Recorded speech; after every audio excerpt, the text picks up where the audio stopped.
good people? Welcome to our mental health talks with me, Wanjiru Macharia. And today we are joined by the beautiful counseling psychologist. Her name is Faith Njoki. You'll get to see her. She will get to talk to us much more about mental health. Remember, we do this so as to create awareness, to reach out to the people who may be sick, to all the caregivers, and to also consider a reintegration for all the people that may be mentally suffering. Karibu sana.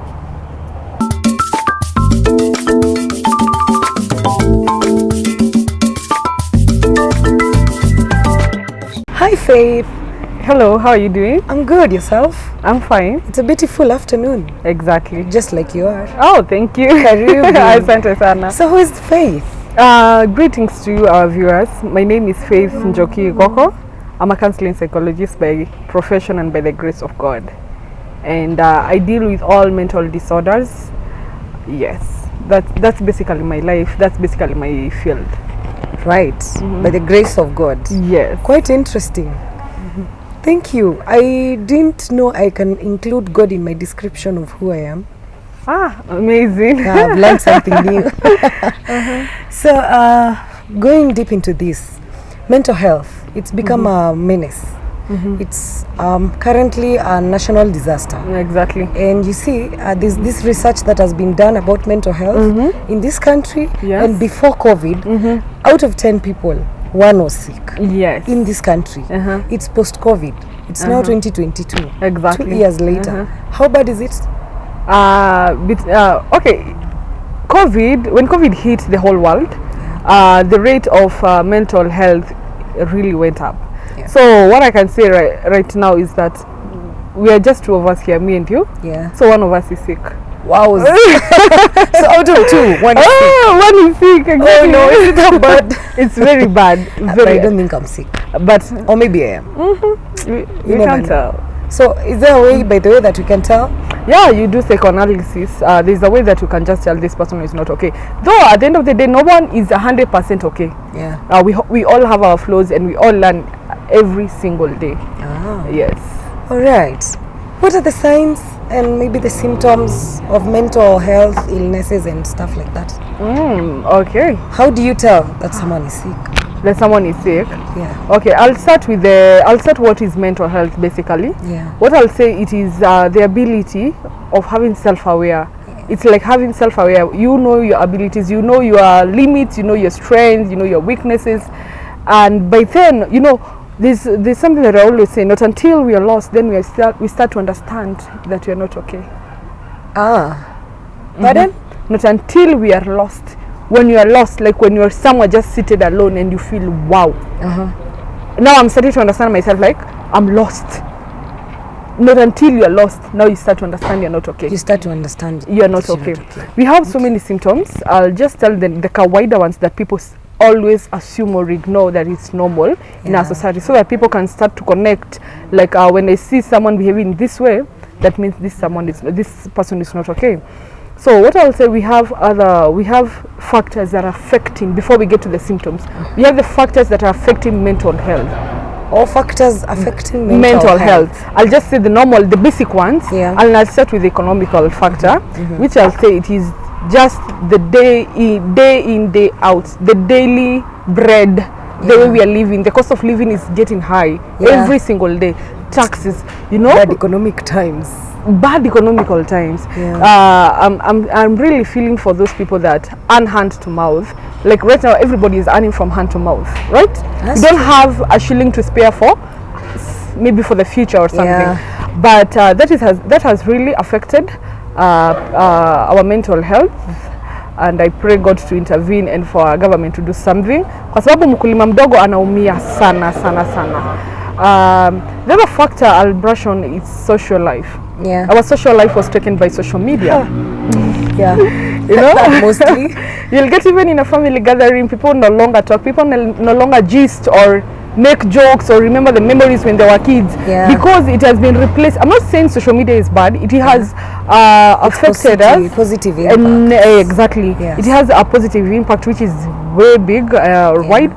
But on the other hand, we replaced our social life in big time. Then we are living in the fear of I won't talk, I won't tell. She, like, I won't Yeah. open up to she because I don't.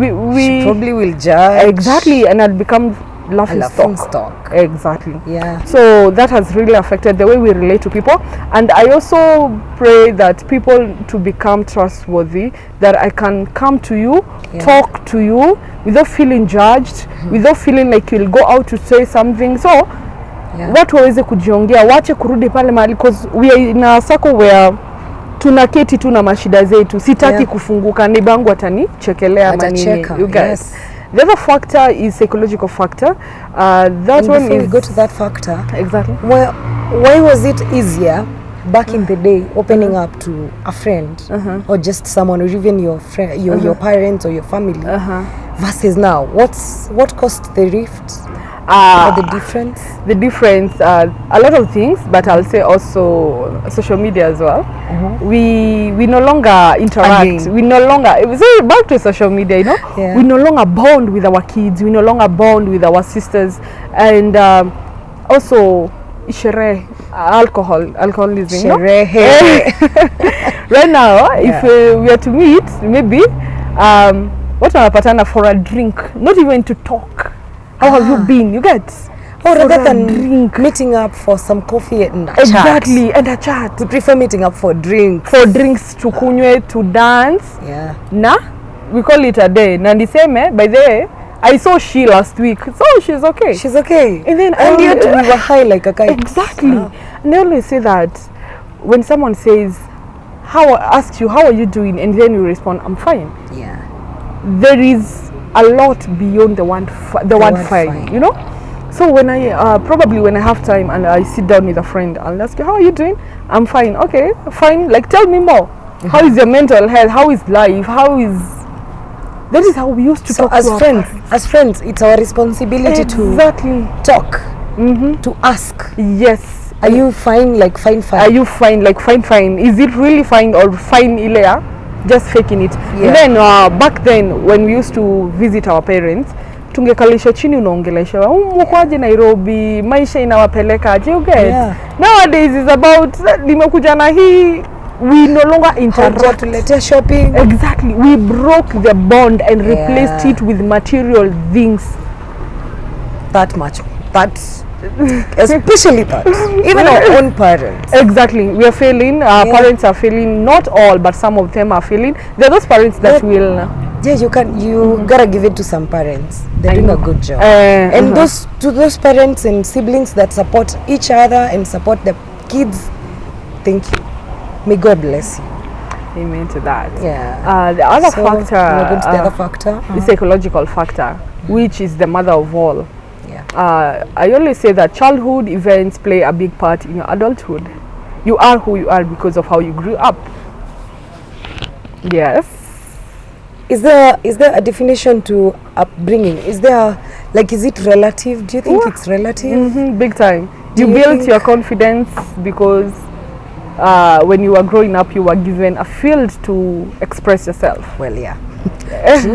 Yeah. So, you see, now back to the question that you had asked me earlier about what really transpired that we no longer talk about mental health. You see, like right now, the way we bond with our kids, parenting skills way low. Yeah. And I understand some parents because you're working just to provide for the kids, so you barely have spare time to be with them, but no one is too busy. It's just the priorities that matter. Yeah. So kwa hiyo Saturday when you're free, or that evening, or even asubuhi, if you can manage, stop letting your caregiver to prepare your kid to go to school when you as a mother you are sleeping.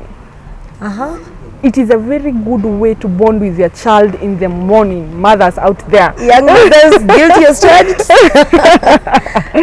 it is very nice to bond with your kid in the morning. It is very bad to see you're physically you're well, you're not sick, and you're sleeping, and your caregiver is preparing your kid to go to school. It feels good when your mom is taking care of you.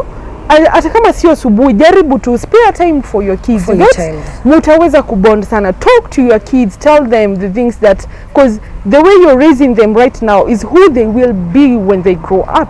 And when you miss, we have levels kutoka birth to months and that to years, you get. We have, and we always say every stage, if a child misses out, it affects the future of that child. So either positively or negatively. So when you're raising your kid, psychological factor is really playing a big role on how we are raising our generation. Yeah, and you've expounded so much more on motherhood. Yes. And truly, it plays such a big part. But what role does a father play in a child's life? A man is considered as your role. Play your role to, like, let me go now to the other side of love. Love your woman, that even when your son grows up, he desire to love and to respect a woman the way he saw his dad doing it. Many of our men right now, they are violent because they grew up seeing their fathers beat their mothers. So they know solving the problem, I'll just beat her up and she just keep quiet. She will shut up. She'll just shut up, you know. So the way those kids, you might not really interact with them, but trust me, the kids are watching. Your kids are watching big time. Be a role model as a man. Be a person that a child feels, daddy akiwa, I feel kama mama wako, but there's that protection even and it's a very integral part of our society. Because the way you were brought up again is how you turn out. So thank you. But now, how do you, or should we first of all talk about the signs and the symptoms? I'll just say the normal signs and symptoms. Maybe you should just you're not mentally okay. You start to notice you're not mentally okay when either you eat too much. I don't know if I should adjust. It's well. Like either you eat too much. I need to listen to this one. Either you eat too much or you don't eat at all. Saying you eat too much is not saying that you are eating a full plate. Unajua kuna ile kukula, like sometime back myself, I'm guilty as charged. You actually diagnosed yourself. Exactly. When I'm anxious, when things are not going the way I want them to go, I tend to eat a lot. I used to eat a lot. Nitakula mandazi, nitapatana na motura, nitapatana na mahindi choma, chai. You know, it's not even normal. You're just eating after you're all over food. You're all over food. There's something that is not okay up here. There's something that is disturbing you, and you're trying to fill the vacuum with the food. You get it? It's either you eat a lot or you don't eat at all. It's not normal. Hauna appetite. And another thing, you know, that's why I'm saying the normal things that people have been assuming in the society. And another factor is being disinterested in everything. Hakuna kitu. Even if I try to please you, you are unpleasable. Money, please, money. And M-Pesa, it's different. It's different. Trust me. But I understand. Umesikia watu mnakula sana. Check on that. Ama nikikula sana, I need to be very careful. You're disinterested in everything. At least quite interested in kitu tu. You tend to chase people away. You know, these are the things. You know why I'm saying this? Because these are the things that we are ignoring. Hapendi kukula huyo. And that's it. We leave it at that. We don't look beyond the fact that hakuli. Kwa nini hakuli? Exactly. Unakaa tu hizi vitu ziko kwa familia. Si tufanyie nani tumnunulie kakeki. Hata mkimnunulia hawatafurahia, hatoshekangi. Being disinterested in everything is not normal. That makes sense, by the way. Yes. Another thing is being a loner. Nobody was born. If you are a loner, my dear, I'm sorry, but ungepatiwa tu dunia yako. Uishi peke yako. We all have a social life. Sure. Don't confuse this with introverts, extroverts, and ambiverts. We have such kind of personalities, but being a loner, every time you just want to cave yourself, and this goes to men. Men tend to cave themselves. And where do they cave themselves? When things go wrong, or things vitu ziko haziendi venye kazini, nyumbani, men tend to cave in. My crew is in my crew has men in it, and I'm looking at the facial expressions when we say this, and they have none. We know them, but they never talk. Men. Mnatakanga aje? By the way, what do you think? How do you think we can reach out to men? We need to have a men's conference. a men's conference. Kibora ilikufa mzee. Chairman ameenda ile kitu. How do we do this? Anyway, on a serious note, how so? Organized by who? Being talked to by who? Because men will okay, on the side I do events and all the time, every time I ask men, how do we get you on board? And they tell me, make sure they are girls. How do we get to do a men's conference? Can I tell you something? Yeah. I've been having men patients for the time that I've been in this field of psychology. I can tell you that I have counted men that have walked into the office to seek for mental health help. They have? Yes, they have. Do you know what they do? The moment ameingia ofisi, ndakuuliza ako hivi, uko peke yako? Again, giving in. So they want to cave in. Men have emotions, my dear. They do. They have emotions, and it is okay for you to cry. It is for you to feel you're not okay. It is okay for you to speak out. That is what I'm trying to bring into the table. That I want to create a safe haven for men, where they feel that wanaweza kuja wapatane na Faith. The Faith talk. Tunaongea, naongelesha, unaniongelesha. They cry. If you feel like crying, please cry. Yeah. Let those emotions come out, because you know, nimekuja kunotice the moment mwanaume ako emotional alafu anaificha ndani, kuna ile sasa range inatokanga. Unaona? Sasa amepata anger, bitterness, anaanza ku range sasa. And I express on the wrong people. Exactly. Yes. And if you bleed on those people that you bleed and you don't heal, you'll just you cut yourself. You're scarred and you're not healed. You'll just bleed on the wrong people. Sure. Yeah. So it is okay. Men, please express your emotions. We know you have emotions because muko na mwili na damu jameni. Babas. Fanyeni ile kitu. You're not made with a heart of stone. No, you're not. Yeah. And women need to learn how to let their men be vulnerable. Vulnerable, exactly. Even men themselves, you need to let yourself be vulnerable. Allow your male friends to be vulnerable.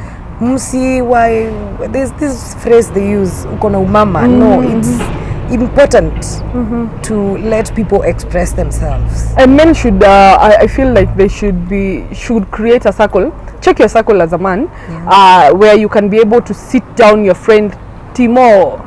That's just an example, like even ndo naendelea unaget si yuko poa na si ati ni doa ama ni nini, mentally I am not okay. Get friends that you can open up to, you can get vulnerable bila yeye kukuambia kwani wewe ni mwanamke, kwani uko na umama, vitu kama hizo. Check on your circle, because the moment your mental health is attacked, woof, it's the downfall.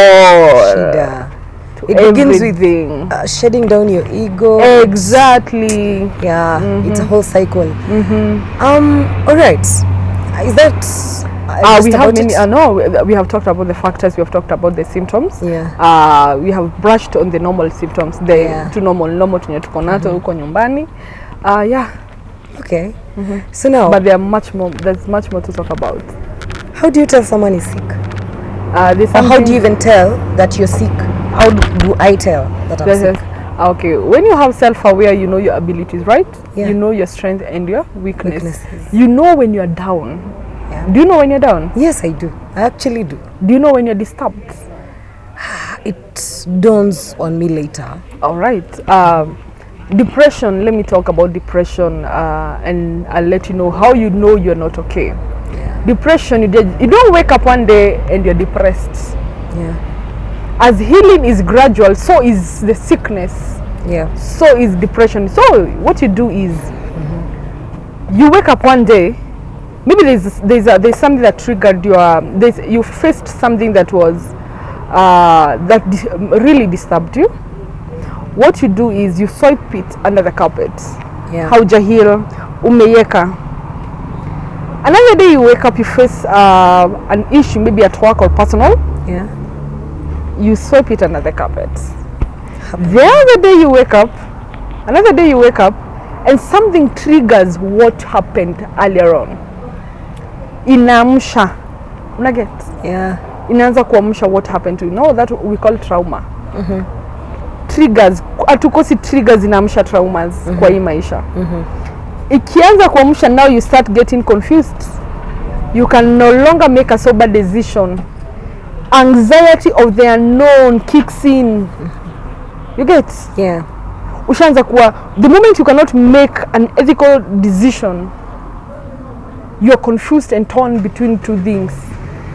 The moment unajua uko hapa kule, anxiety kicks in. Yeah. The fear of the unknown, because if I choose this, what will happen? What will happen? If I choose this, what will happen? Anxiety inakuja. Na anxiety ni mbaya, my dear. Anxiety is bad because anxiety inakutumanga. Anxiety is like a person. It tells you do this. You'll see people running here on the road. Na ni anxiety inamtuma. Kichwa iko confused, ako na mambo mingi sana. Another day you wake up now because ya zile vitu zimekuja, you don't want tomorrow to come and now you start to cave yourself. You want to be alone na hautaki kuonekana kwa sababu unadhani watu wengi wako na depression. That's why we have rehabilitation centers, because you feel that autokangi, unafeel ni kama ukiniona hapa ni kama unajua kenye na go through. Yeah. Hata sijui, you know, hata hatuna idea. Hamna idea. But sasa inakuanga venye tu nimesema, it is growth, a growth. I'll do a small practical. You see this glass of water, right? Yeah. Hii maji kwenye imefika, I can hold it for 1 second. I can hold it for 1 minute. Tell me to hold it for 1 hour. Nimeanza kuchoka. Yeah. Ya hii maji. But what if, okay, nikishika 1 hour, it falls off. My heart gets numb. You're hurting. My hand gets numb, inaanguka yenyewe. That is what happens to our mental health. That is what happens in our mind. The moment nimepata, umesikia nikisema kitu inafanyika, unakosa kudeal nayo. So inakujenga ikikukula pole. Venye tu nimeshika hii glass, inaenda ikikuwa mzito pole. Na kumbe si change hii maji. Unaget? You're not emptying the glass. I'm not emptying even a drop. That is what happens into our mental health. If you leave issues unsolved, trust you me, they'll come to eat you up. Learn to deal with things. Venye zinakuja tu. Kwa sababu by the time unafika pale kwenye nimesema not until you're lost, then you start to understand you're not okay. Yeah. Ukifika hapo, kuna kwanga tu na njia mbili. It's either you fall on good hands or bad hands. You get?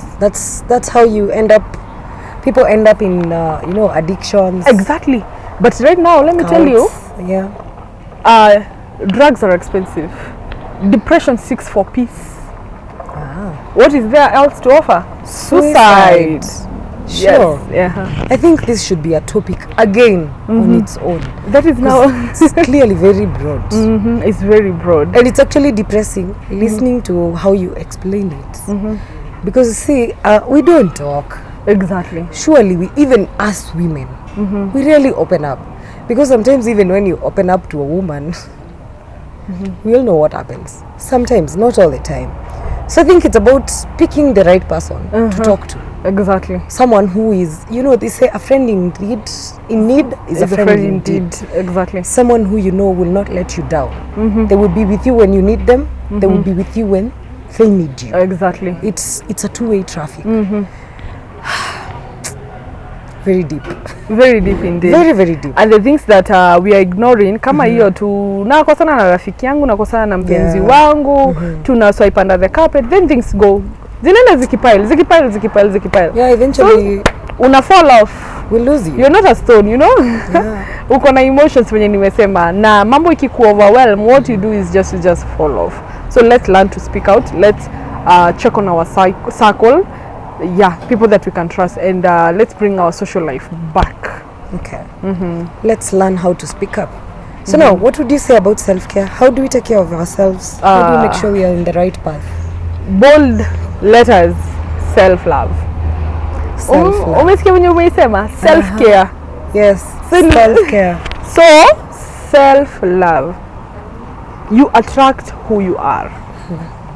If I don't love me, I can't love you. Sure.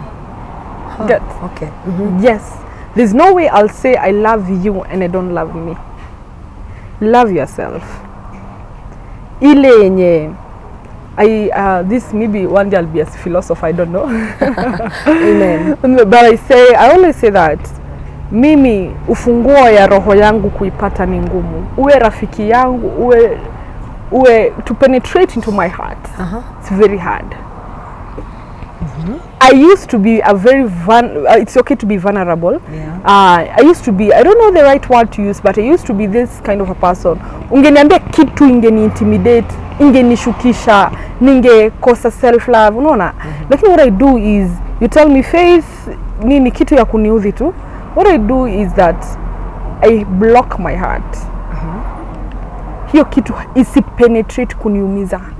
I'll feel bad at the end of the day because I'm human. But do you know what I always tell myself? Affirmation too. Faith, you are enough. They don't matter. They don't matter. They are just others. Stop giving everybody a chance to penetrate into your heart. Yeah.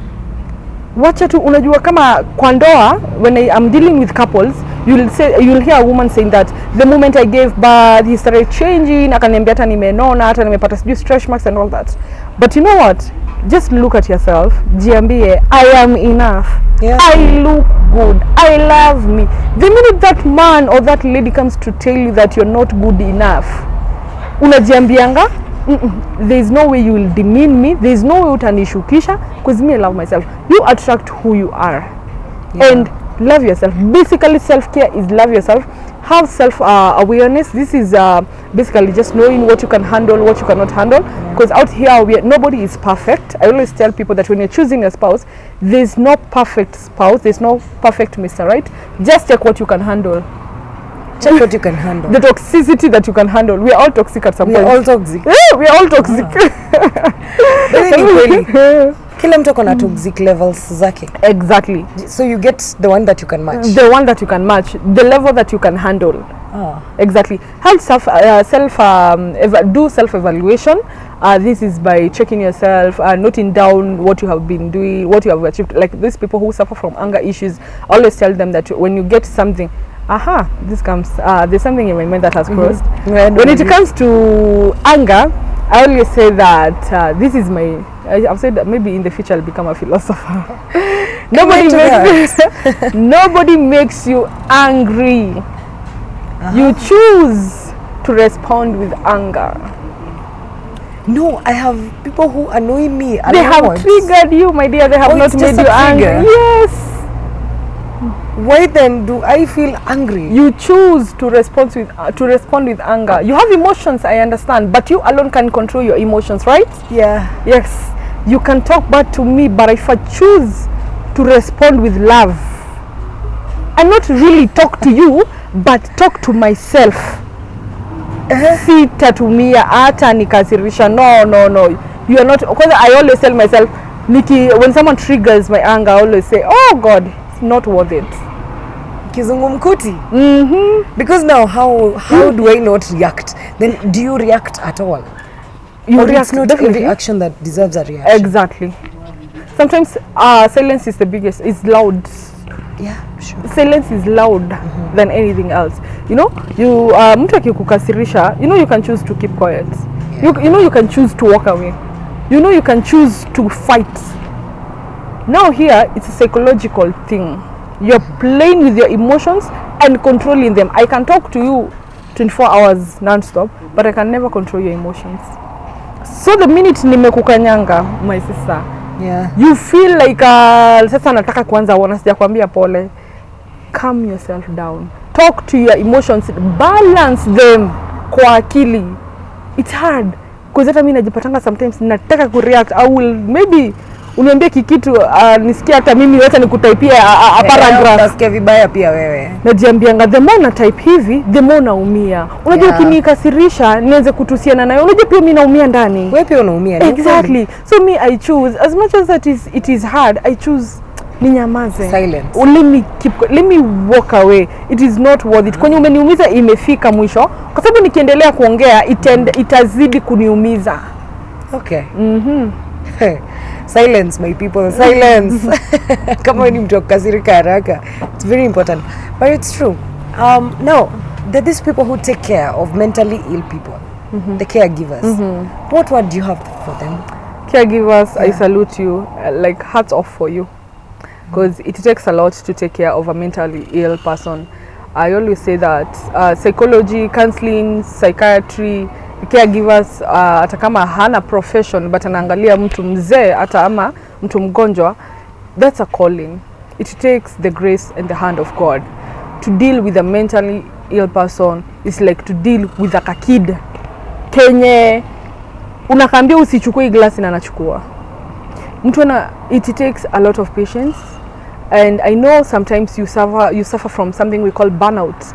Seek help as well, because with no time utajipata zile mashida huyu mwenye unaangalia they are being transferred to you, you know. Yeah. So it's take care of your emotions, take care of your mental health as much as you are doing it to help other people as well. Because me as a psychologist, I always go for debriefing when I'm overwhelmed. I'll go to my office, listen to clients' issues. I also have my issues as well. I'm not perfect. I have emotions. I deal with people day in, day out. But kuna mambo utasikia tu utajaribu kusaidia watu wanapitia kwa hii life. Yeah. At the end of the day, I feel overwhelmed. Na ulizanga nitafika nyumbani lini niweke wig chini. You know how we do it, girls. Yeah. And other things that we won't mention. Those things.